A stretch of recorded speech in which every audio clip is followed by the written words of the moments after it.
tarehe 2 ya mwezi wa 7 2026, nimeona ni vema nitoe ufafanuzi kuhusu msingi na utaratibu unaopaswa kufuata kwa mujibu wa katiba na sheria kuhusu mikutano ya hadhara, maandamano na mikusanyiko.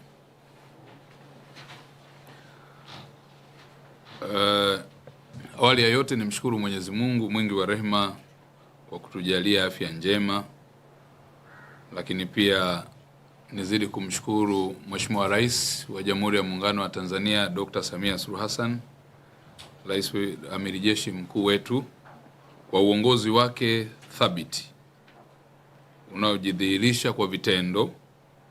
Hadi sasa nchi yetu imeendelea kuwa salama na utulivu, huku wananchi wakitekeleza shughuli zao kama kawaida. Nimelazimika kutoa ufafanuzi wa msingi kuhusu masuala na maswali mbalimbali, hoja, mijadala na upotoshaji wa kujua ama kutokujua unaoendelea katika jamii ya Watanzania kuhusu ulinzi na usalama wa raia na mali zao, pamoja na haki za watu, mali za kila mtu, utajiri na rasilimali za nchi yetu na wajibu wa kila mwananchi.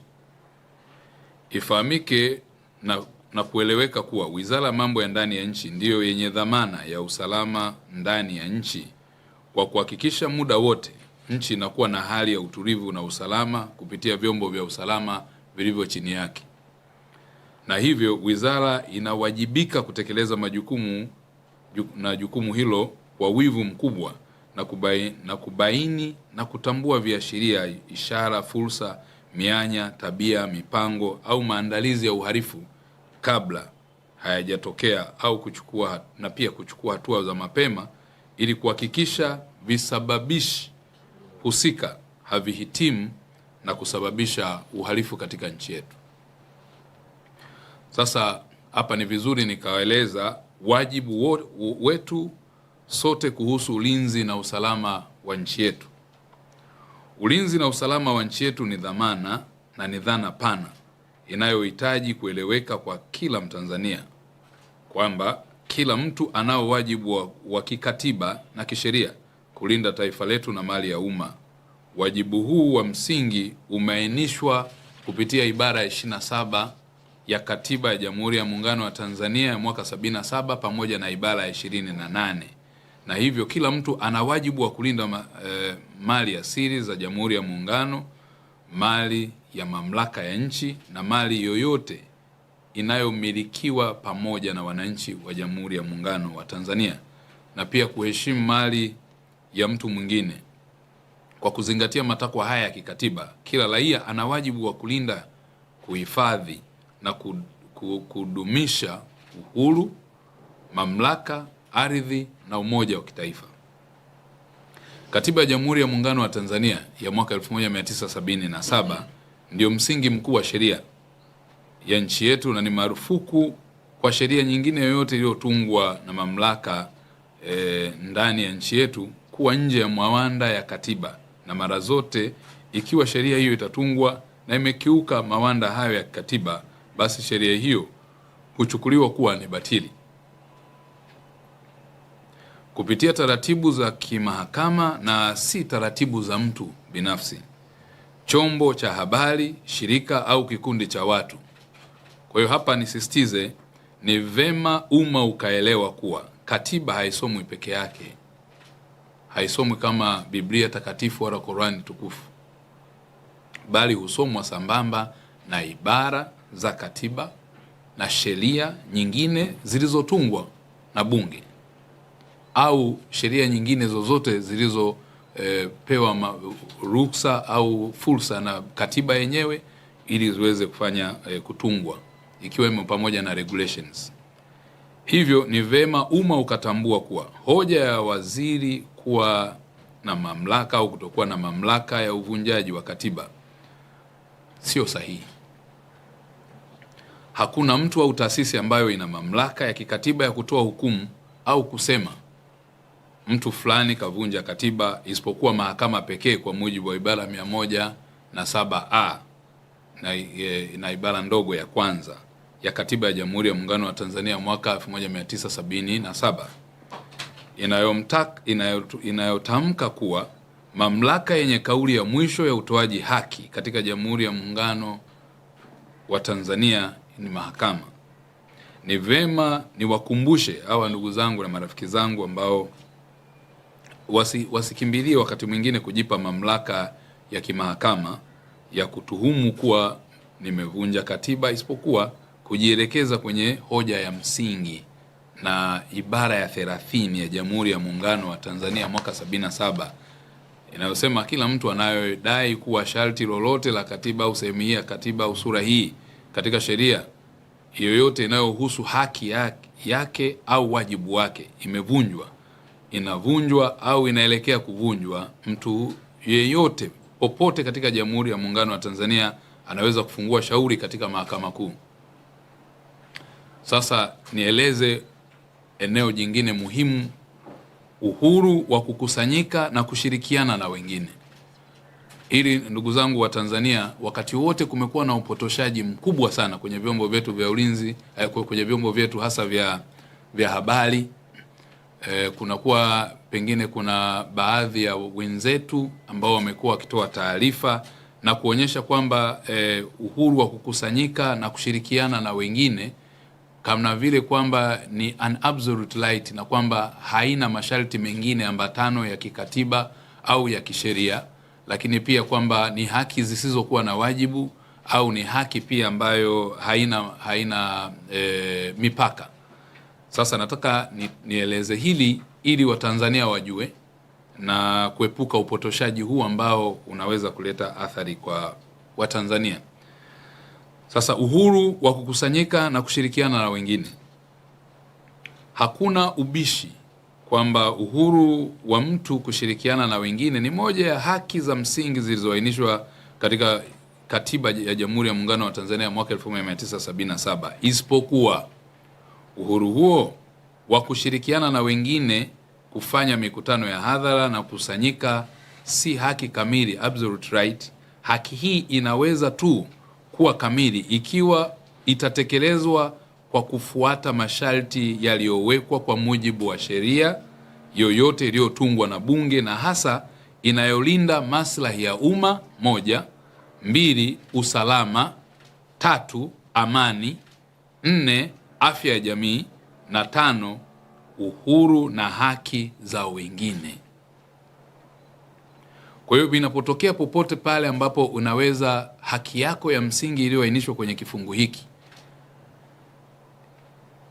katika kuitekeleza ikawa inapelekea kukiuka haki au maslahi ya umma, usalama wa wengine au wa mali watu, amani, afya ya jamii, uhuru na haki za wengine, sheria, katiba yenyewe, lakini pia sheria nyingine zilizotungwa zinatoa masharti hayo kwamba kuna wajibu ambao unapaswa kutekeleza na mipaka yake pale ambapo utaenda kinyume na utaratibu huo.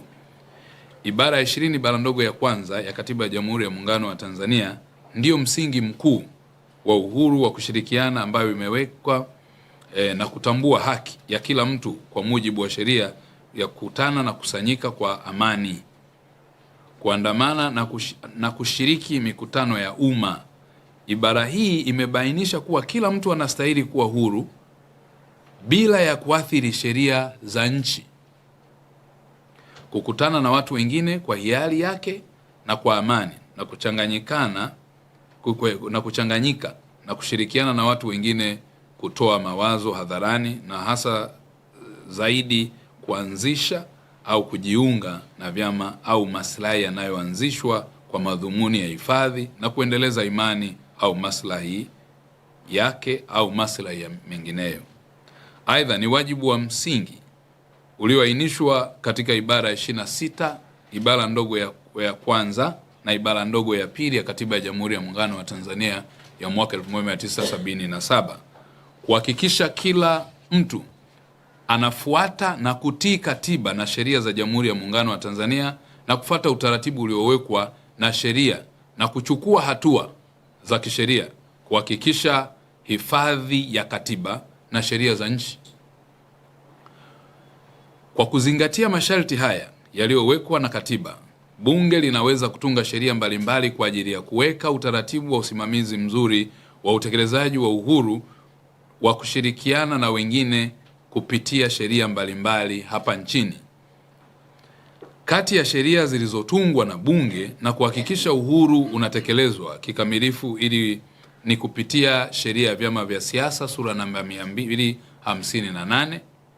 Kwa ujumla wake imetoa utaratibu wa kufuatwa ili chama cha siasa kiweze kufanya mikutano yake kwa kuzingatia kifungu cha 23 ibara 23 kifungu cha 23 kifungu kidogo cha kwanza a na b na ibara hiyo na kifungu hicho cha 23 kifungu kidogo cha pili cha sheria hiyo ya vyama vya siasa sura namba 258, ambayo imeeleza hapo na imeeleza, nimequote kwa lugha ya Kiingereza: political parties provisionally full registered party shall be entitled to hold and address public meetings. Sasa imeeleza hapo, kwa sababu nitawapeni hili ni vizuri kwamba mnaweza mkaendelea nalo kwenye hatua ya baadaye, lakini nitaka kuwapa gist hiyo kwamba hata kwenye sheria ya vyama vya siasa tumeichambua ukilinganisha na matakwa yaliyopo ya kikatiba. Aidha, Bunge kwa kuzingatia matakwa ya Katiba kuhusu uhuru wa kukusanyika na kushirikiana na wengine lilitunga sheria ya Jeshi la Polisi na huduma saidizi sura namba 322 ambazo zinasomwa pamoja na kifungu cha 23 cha sheria ya vyama vya siasa sura namba 258 kuhusu taratibu na uendeshaji wa mikutano, maandamano na masuala mengine yanayohusiana na hayo.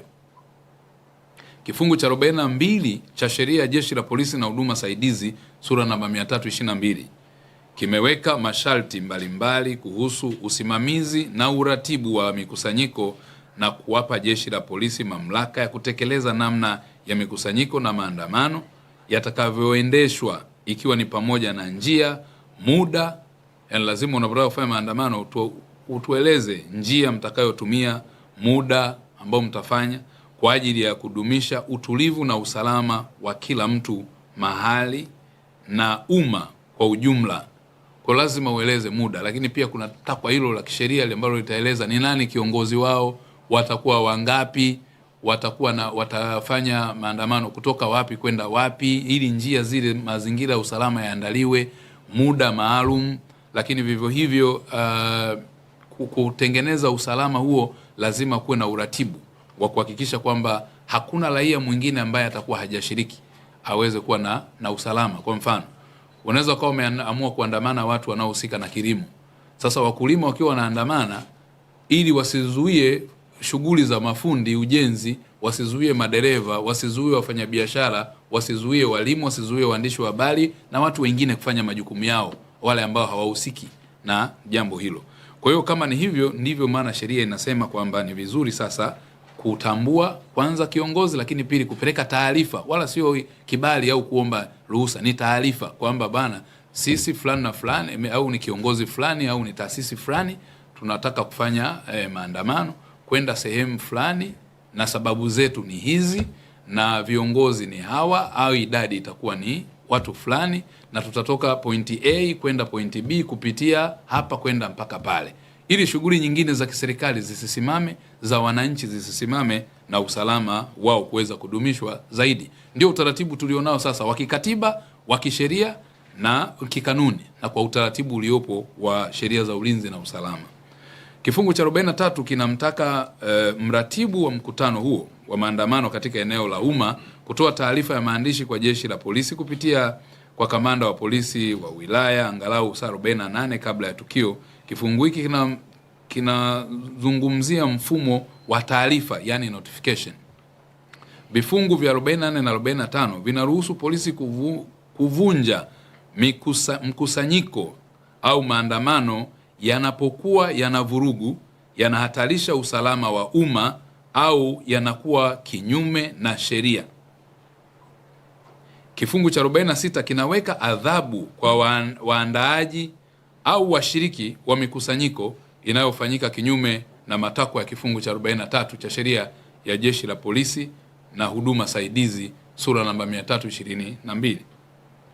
Hivyo ni muhimu umma ukatambua kuwa mkutano wa hadhara unaweza kuzuiwa au kuvunjwa kisheria endapo: moja, taratibu za kutoa taarifa kwa mujibu wa kifungu cha 43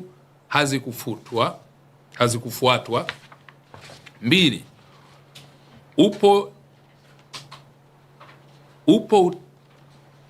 ushahidi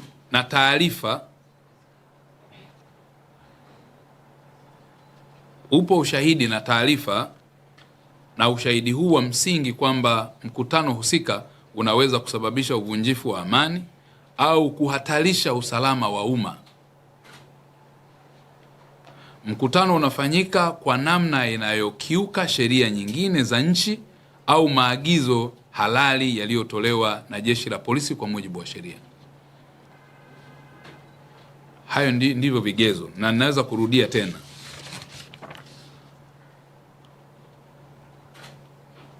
Ni muhimu umma ukatambua kuwa mkutano wa hadhara unaweza kuzuiwa au kuvunjwa kisheria endapo: moja, taratibu za kutoa taarifa kwa mujibu wa kifungu cha 43 hazikufuatwa. Mbili, ipo taarifa na ushahidi wa msingi kwamba mkutano husika unaweza kusababisha uvunjifu wa amani na kuhatarisha usalama wa umma. Umma manake ni umma wa Watanzania, raia wa Tanzania. Kwa hiyo kunapokuwa na vihatarishi vyovyote vya usalama, ni jambo ambalo linaruhusiwa na sheria kufanya kuweza kuingilia kati na kuhakikisha kwamba usalama wa umma, raia na mali zao au mali za nchi zinaweza kusimamiwa. Na tatu, mkutano utafanyika kwa namna ikiwa mkutano utafanyika kwa namna inayokiuka sheria nyingine za nchi. Katika kufanya mkutano unapokiuka sheria nyingine za nchi, aidha kwa matendo, kwa maneno au kwa utaratibu mwingine wowote, na ukajikuta umevunja sheria nyingine za nchi, ikiwemo kwa mfano sheria ya kanuni za adhabu Penal Code Cap 16, au sheria ya vyama vya siasa au maadili ya vyama vya siasa na kadhalika, au maagizo halali yaliyotolewa na Jeshi la Polisi. Mamlaka mbalimbali zinaweza zikafanya hivyo, lakini kwa msingi wa kwetu sisi ni kuhusiana na ulinzi na usalama wa umma. Kwa kuzingatia maelezo ambayo ni msingi wa kikatiba na sheria, msimamo wa kisheria nchini ni kwamba haki ya kufanya mikutano ya hadhara ni haki ya kikatiba, lakini utekelezaji wake unaweza kuwekwa chini ya masharti ya sheria yanayolenga kulinda usalama, utulivu wa umma na haki za wengine. Masharti haya yanapaswa kutumika kwa mujibu wa katiba na sheria zilizotungwa na Bunge. Sasa nitoe utaratibu kwa mujibu wa sheria. Utaratibu wa maandamano na mikusanyiko ya hadhara kikatiba na kisheria. Usimamizi na utaratibu wa maandamano na mikusanyiko ya hadhara hapa nchini unasimamiwa na sheria ya Jeshi la Polisi na huduma saidizi sura namba 322 kwa kuzingatia matakwa ya vifungu vya 42, 43, 44, 45 na kifungu cha 46 cha sheria husika niliyoitaja. Kwa kuzingatia matakwa ya vifungu vya 42, 43, 44 na 45 na 46, utaratibu wa maandamano na mikusanyiko ya hadhara ni sharti izingatie masharti yaliyomo katika kifungu cha 42 yanayotoa mamlaka kwa Jeshi la Polisi kusimamia na kuratibu mikusanyiko ya aina yoyote hapa nchini. Sambamba na kifungu tajwa awali, kifungu cha 43 kimetoa masharti kwamba mtu au waandaaji wanaotaka kufanya mikusanyiko au maandamano katika eneo la umma wanapaswa kuwasilisha taarifa ya maandishi, written notification, kwa mkuu wa polisi wa eneo husika na kamanda wa polisi wa wilaya angalau saa 48 kabla ya tukio, na taarifa husika inatakiwa kutolewa ikiainisha: moja, mahali na muda wa mkusanyiko; mbili, madhumuni ya mkusanyiko au maandamano; tatu, taarifa nyingine zinazoweza kuhitajika kwa mujibu wa sheria. Hivyo baada ya taarifa husika kuwasilishwa, waandaaji wa mkutano au maandamano wanaweza kuendelea na maandalizi, isipokuwa tu pale mkuu wa polisi, kamanda wa polisi wa wilaya au mkoa, inategemeana na eneo, atapotoa amri ya kusimamisha, yani stop order, ikiwa atabaini kuwa mkutano au maandamano tajwa yanaweza: 1, kuvunja amani; 2, kuhatarisha usalama wa umma; 3, kuathiri amani na utulivu wa umma; na 4, kutumika kwa madhumuni yasiyo halali. Pia kifungu cha 44 kimeainisha mamlaka ya jeshi la polisi ya kusimamisha au kuvunja mikusanyiko au maandamano ikiwa kuna sababu za msingi kuwa ikiwa mkutano au maandamano yataendelea yanaweza kusababisha au kuvunja amani au kuhatarisha usalama, amani na uharibifu wa rasilimali za umma. Vile vile kifungu cha 45 kimeweka utaratibu kwamba ikiwa watu 3 au zaidi waliokusanyika watakataa kutii amri halali iliyotolewa kutawanyika chini ya kifungu cha 43 na 44 cha sheria ya Jeshi la Polisi na huduma saidizi, mkusanyiko huo unaweza kutambuliwa kuwa ni mkusanyiko usio halali, unlawful assembly, kwa mujibu wa sheria ya Jeshi la Polisi na huduma saidizi.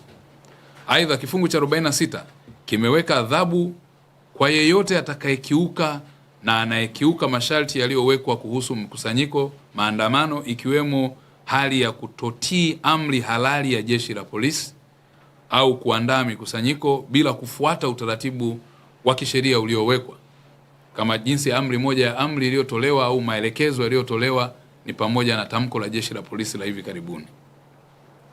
Ni vema umma ukafahamu kuwa upo umuhimu wa kutofautisha taarifa, yani notification, na kibali, yani permit.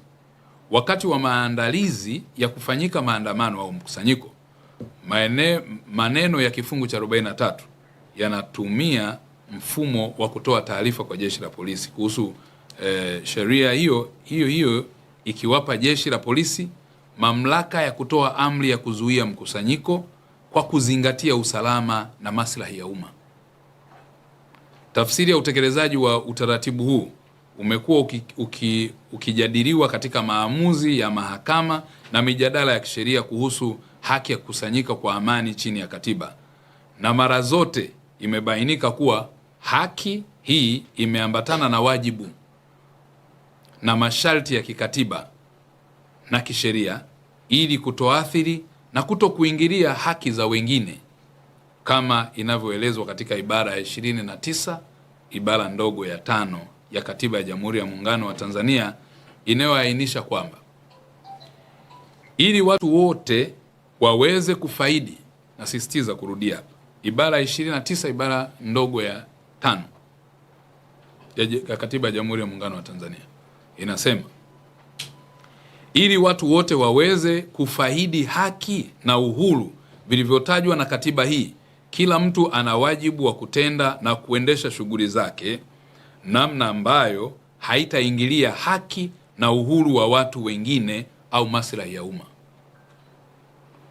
Kwa hiyo kundi fulani lilikuwa linatekeleza wajibu wake na kutenda hiyo au kutekeleza haki ambayo ipo kikatiba, ni marufuku na hairuhusu katiba yenyewe na sheria nyingine zilizotungwa kuingilia haki za watu wengine ambao hawahusiki na swala la maandamano, hawahusiki na swala la mikutano, hawahusiki na chochote.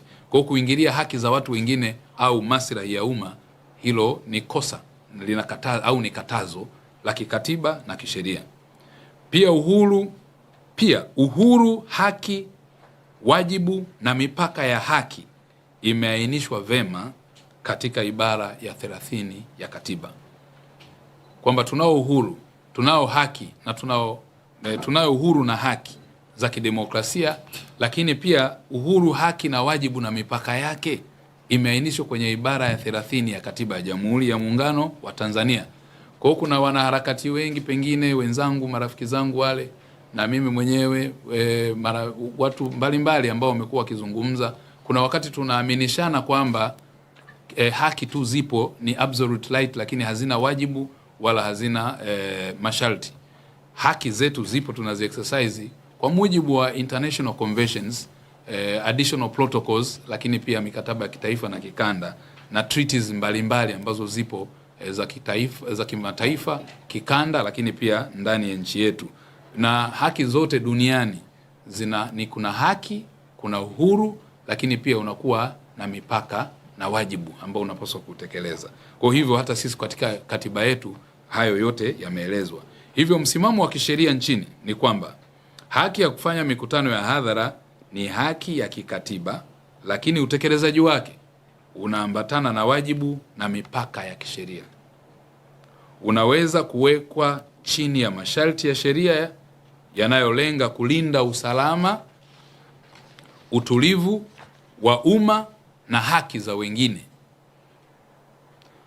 Ndio maana tunasema katika mazingira haya wapo watu ambao wanafanya kazi kwenye makundi mbalimbali. Kuna makundi ya wakulima, wavuvi, wafanyabiashara, kuna kundi la walimu, kuna kundi la kada ya watumishi wa umma, watumishi wasio wa umma, wawekezaji na kadhalika. Sasa wewe kundi lako moja linapokuja kwamba linataka kutumia haki za binadamu, lisiathiri wengine, kwa sababu unaweza ukafanya kazi ambayo ukajikuta wafanyabiashara wakapoteza rasilimali zao. Kuna watu wameingia hasara ya kubomolewa sehemu zao za biashara, maduka yamebomolewa, vituo vimechomwa moto, labda ni vituo vya umma, mali za umma, lakini pia watu binafsi, sheri na maeneo mbalimbali ambayo yameletwa. Hivyo hatua hizi hazilengi kuonea wala kupendelea mtu au kikundi, bali ni maslahi mapana ya ulinzi wa usalama wa kila mtu, mali zake na mali za umma. Asanteni kwa kunisikiliza na asanteni wale watakaosoma baadaye waraka huu. Nchi kwanza, tumlinde na tumpiganie na tumtetee mama yetu Tanzania. Usalama ni uchumi, na bila uchumi tutapoteza uhuru wetu. Tusipokuwa na amani na usalama, na vivyo hivyo tusipokuwa na uchumi, tutapoteza uhuru wetu. Kwa hiyo ni muhimu sana kulinda uchumi, amani na usalama wa nchi yetu. Na imani kwa uwepo na kwa upendo, na pamoja tutaijenga nchi yetu. Na mimi binafsi kama waziri wa mambo ya ndani chini ya wizara ninayoisimamia na sheria ninazozisimamia na vyombo ninavyovisimamia pamoja na taasisi zake, nimetimiza wajibu wa kutoa elimu kwa umma. Japo kutokujua sheria sio kinga ya hatia za jinai mtu atakayoitenda. Asanteni kwa kunisikiliza. Mungu ibariki Tanzania. Mungu abariki wa Tanzania wote. Ndugu zangu waandishi, asanteni kwa kuja katika press hii. Document ambayo mheshimiwa ameisoma hii hapa inapatikana. Kwa hiyo mwenye swali, mwenye kila kitu, hii document itakuwa imejibu kama hapo ya capture vizuri, na inapatikana kwa wana Ngorongoro, mtazipata. Machache hata mawili. Tunao kwa mmoja nataka hapana. Sawa. Tunao mheshimiwa, tunaomba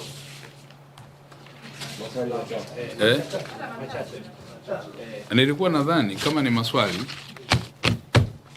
baada ya hii position paper kutoka, kwa sababu moja inaweza swali, sijui ni swali gani. Kwanza na kuhusiana na kujibu maswali, mimi nafahamu najibu chochote sawa sawa, na kwa sababu sheria zipo na taratibu. Lakini katika swali ambalo litaulizwa pengine likawa ndio interest ya media na lika capture angles. Bahati nzuri mnajua mimi nimekuwa kwenye media house miaka zaidi ya 5 au sio tajiri. Kwa hiyo mnaweza mkadivert hiki. Sisi tunachotaka kufanya kwenye hili, la kwanza, kwa Tanzania wengi wameaminishwa kuna haki, na wengine wanaamini si wanasheria, makundi ya NGOs na watu binafsi wamekuwa tunawaaminisha Watanzania kwamba kuna haki ambayo haina wajibu. Na kwa muda mrefu sana wamekuwa wakiaminisha watu kuna haki ambayo haina masharti. Sasa haya, kwa sababu wamekuwa wakiaminisha muda mrefu, ndio maana mimi waziri wa mambo ya ndani nimeamua kutoka sasa kuwaelezeni kwamba wajibu pia upo pamoja na haki kuwa nayo, lakini kuna wajibu ili haki za wengine pia zilindwe.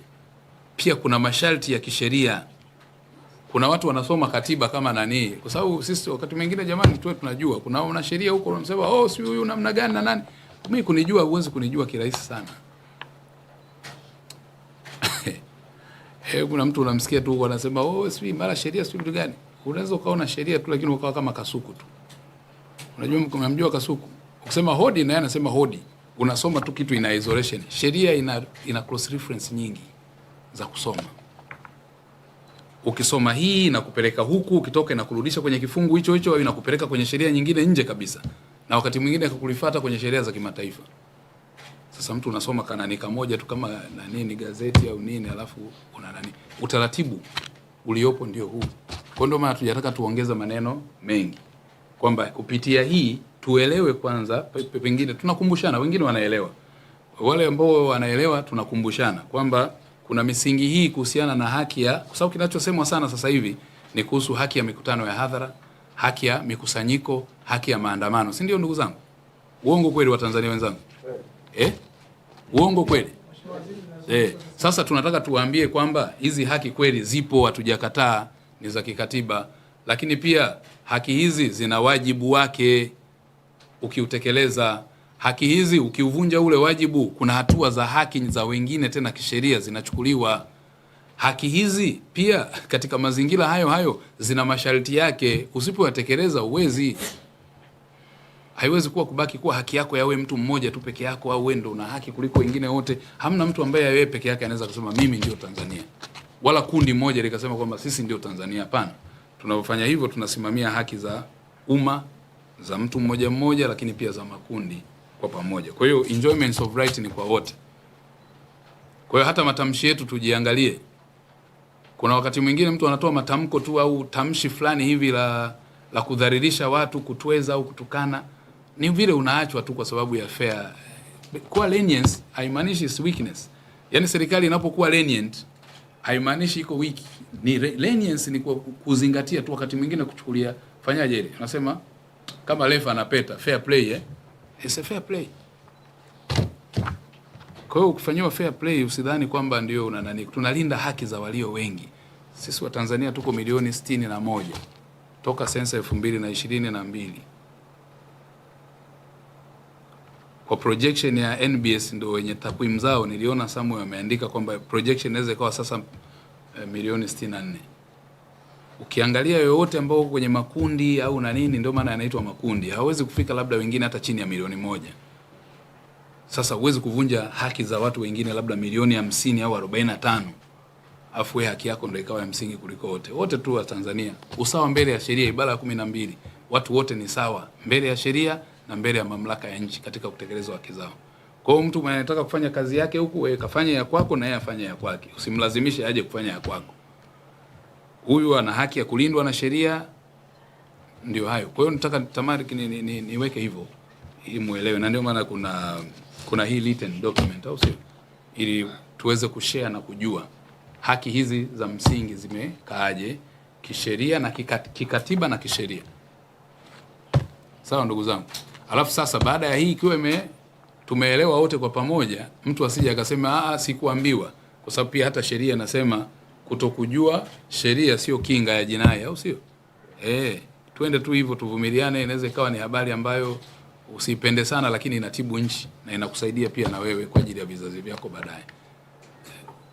Sawa ndugu zangu. Alafu sasa ile ya maswali ile akida unaweza kaandalia hata kama ni lini, kesho. Maswali ya moto lini wewe? Yaani andalieni, yani maswali kabisa yale ya moto yenyewe yale, ili tukome. Lini? Tunaweza tukafanya hiyo kabisa. Tena ikawa tu ni wanaita nini, mkutano na kitimoto sawa. Hiyo tunaweza tukafanya pia. Sawa, tutashukuru mheshimiwa. Ndio. Nadhani itakuwa ni vizuri zaidi ili tu clear anything ambayo imekuwa ikipotoshwa kwa muda mrefu kwenye. Unajua changamoto yetu sisi pia ni pande moja.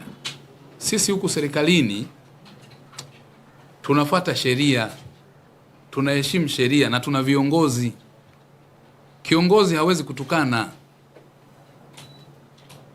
Sio, mnaelewa? Maadili ya msingi, kwa sababu tunazingatia pia hata kwenye kifungu sehemu ya 4 inayoeleza kuhusu kifungu anacho hizi tunaita nini, crimes against morality.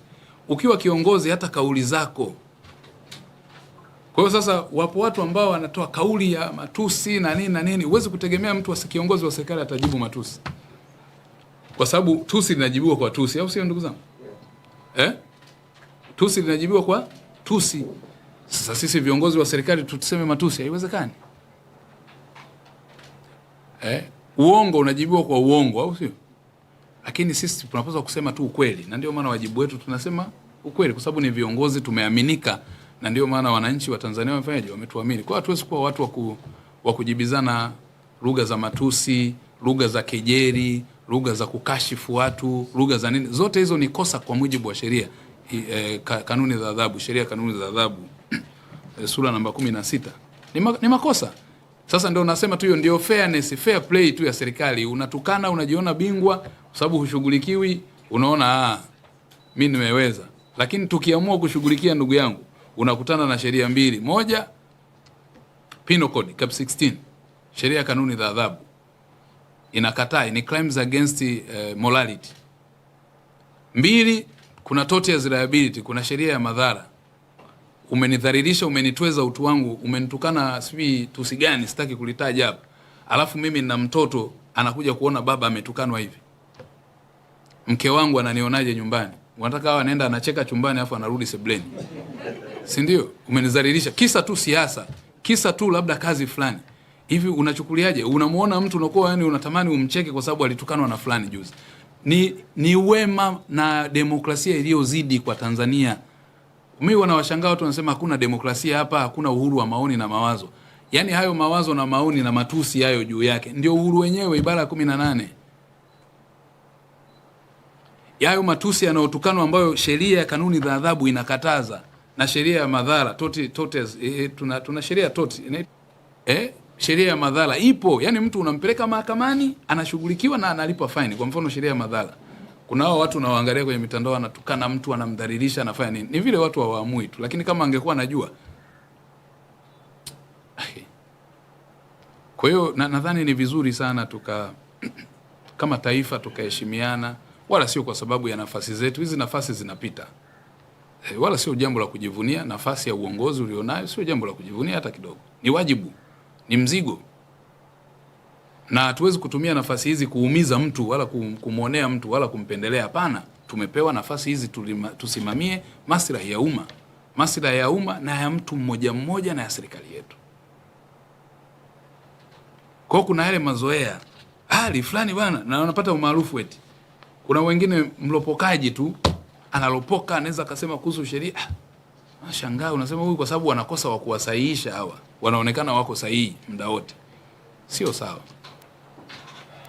Basi ndugu zangu, nilikuwa ni hilo ndugu yangu, au sio? Mimi kwa kweli siku yoyote kulingana na akida uratibu. Sasa ndugu zangu, kama kuna siku hiyo maalum tutafanya hivyo, lakini pia ikiwa kama sio kwa jambo hili au lolote tu la nchi kwa ujumla, tunaweza tukafanya hivyo, na ni kwa maslahi ya nchi yetu, au sio ndugu zangu?